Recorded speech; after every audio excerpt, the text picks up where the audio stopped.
The Charlotte Hornets come in next, and it was my turn to read their list of transactions. They got Mason Plumlee to play center in a salary dump from the Pistons, which also included the number 37 pick, which became JT Thor. The Pistons got number 57, a player whose name I will not try to announce, but you know what I am going to pronounce. Balsa Kopervika, I'm going to say. I don't see him coming over anytime soon.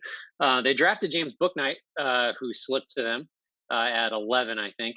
They I wrote got number Kai 19 for Jones. no reason. I have Yeah, no idea I why I know. wrote I'm number reading 19. off your sheet, and you see Oh, how I really? seamlessly ignored that mistake.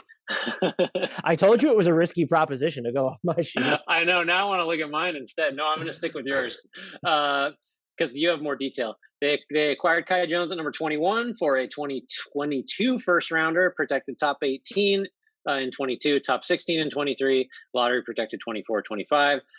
Signed Scotty Lewis. I don't know who that is. I'll be honest. That's a two-way deal. Also signed Arnoldo Skolboka to another two-way deal. Another slightly more meaningful move was a Devonte Graham sign and trade. He is gone. Went to the Pelicans for a 2022 first rounder, which is lottery protected for a year. I don't know the conversions on that, but it doesn't seem like I don't recall that being a hugely favorable pick for the Hornets. Wesley Iwundu and the rights to Tyler Harvey and cash also uh, come over, and signed Ish Smith for 2 years, 9.2 million. About half of that is guaranteed. The second year is non-guaranteed. Signed Kelly Oubre, 2 years, 24.6. Only 17 million of that is guaranteed. Only 5 total is guaranteed in 22-23. And extended Terry Rozier, who quietly had a phenomenal offensive season. 4 years, 96.3 million. This is fully guaranteed with some interesting caveats on there. If Charlotte plays in the second round of the playoffs and Rozier plays 70 games in any of the last 3 years of that deal. That's kind of fun. I like weird guarantees. That was like remember that Eric Gordon, the guarantee that's on the final year of his contract right now. If he makes an All-Star game where the Rockets win the championship, it becomes fully guaranteed. I don't think that's getting guaranteed, Dan. No, I don't think so either. Unless Alperen Sengun is really, really good.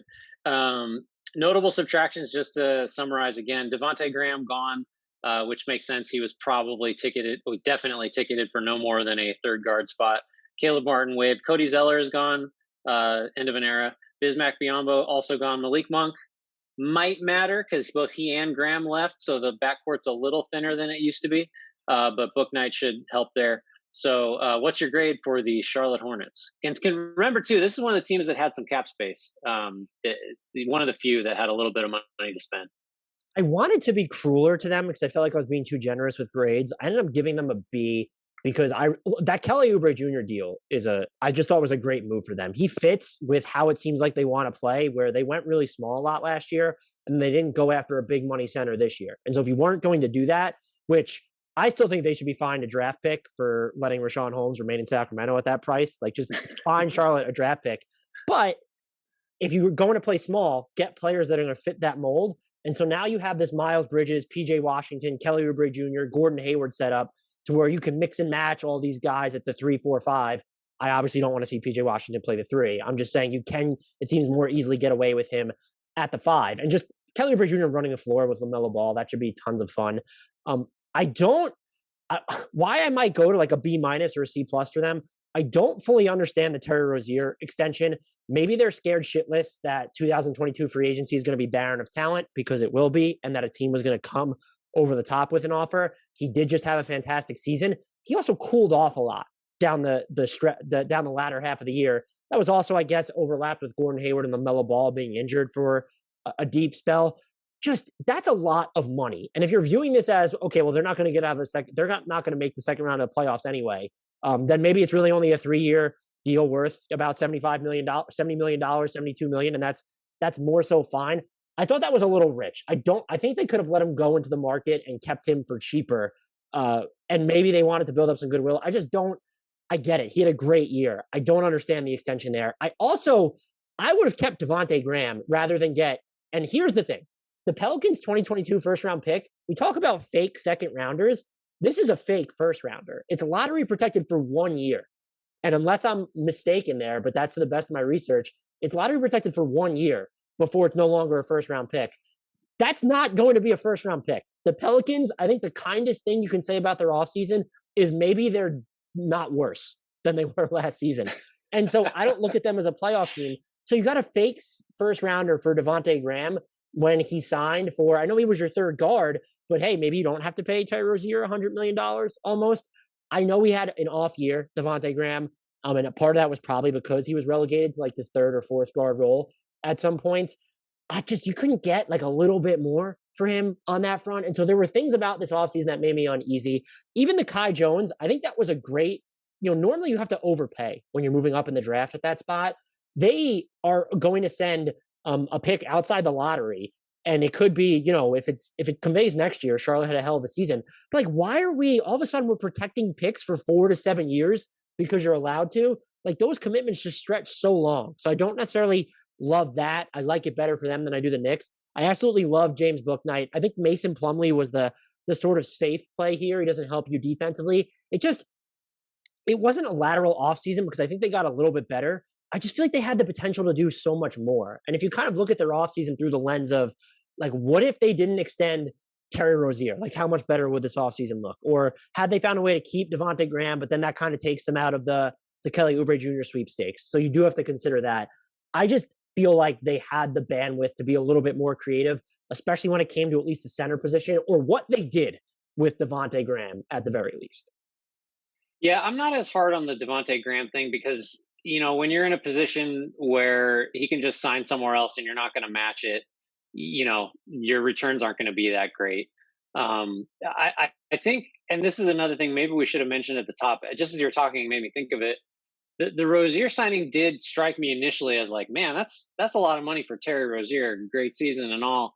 But I also think we got to consider, and this is why, I started at a B plus, but now I've done some work in another project thinking about the Hornets and some of their weaknesses. I'm going to knock it down to a B.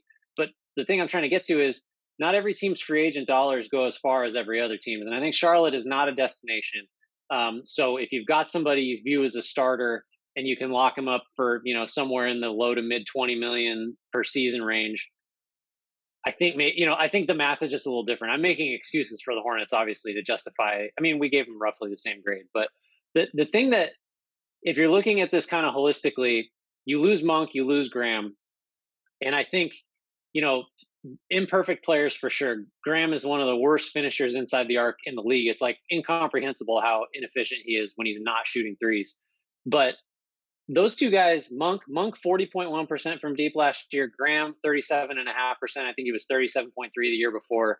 And you got Ish Smith in your guard rotation now. You got Kelly Oubre on the wing, and those guys are not shooters. And when you also theoretically, I think Plumlee's best skill might be his passing, and that gets a little bit muted if you don't have the spacing or the shooting threats around him to hit guys as he rolls. So it's kind of the overall vision of this offseason. There are some pieces that don't. I'm making the fingers fitting together gesture because this is an audio medium and it's really helpful.